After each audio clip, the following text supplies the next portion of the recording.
अभी आपको बताएं, पीटीआई सेनेटर आजम स्वाति को बलोचिस्तान पुलिस ने गिरफ्तार करके कोयटा मुंतकिल कर दिया है। इस पर हम बात करेंगे डॉन न्यूज के नुमाइंदे शकील खराट से। शकील, बताएगा गिरफ्तारी कब अमल में आई है? गुज़श्ता रोज ये गिरफ्तारी अमल में आई है फैयज राय के मुताबिक, क्योंकि गुज़श्ता रोज जब फैयज साइबर क्राइम इस्लामाबाद के पास 4 रोजा जिस्मानी रिमांड के बाद जो है वो उसको जुडिशल होना था, लेकिन उससे एक रोज कबल ही साइबर क्राइम इस्लामाबाद ने खुद से अदालत में लिख के दे दिया कि हमें मजीद रिमांड पर जरूरत नहीं है। इस दौरान में बलोचिस्तान पुलिस यहाँ पहुंच चुकी थी, जिन्होंने बाकायदा तौर पर जुडिशल मजिस्ट्रेट से आजम स्वाति का राहदारी रिमांड हासिल किया। उसके बाद गिरफ्तारी जो है उसमें रिकॉर्ड डाली गई और यहाँ से लेकर कोयटा रवाना हो चुकी है।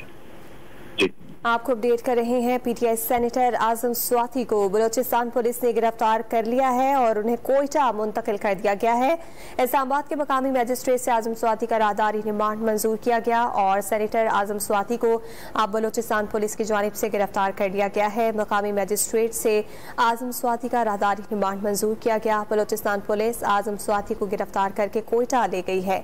जराये का बताना है कि आजम स्वाति के खिलाफ बलोचिस्तान में भी मुकदमात दर्ज हैं। बलोचिस्तान पुलिस ने आजम स्वाति को गिरफ्तार करके कोयटा मुंतकिल कर दिया है। बहुत शुक्रिया शकील करार, आपने अपडेट किया।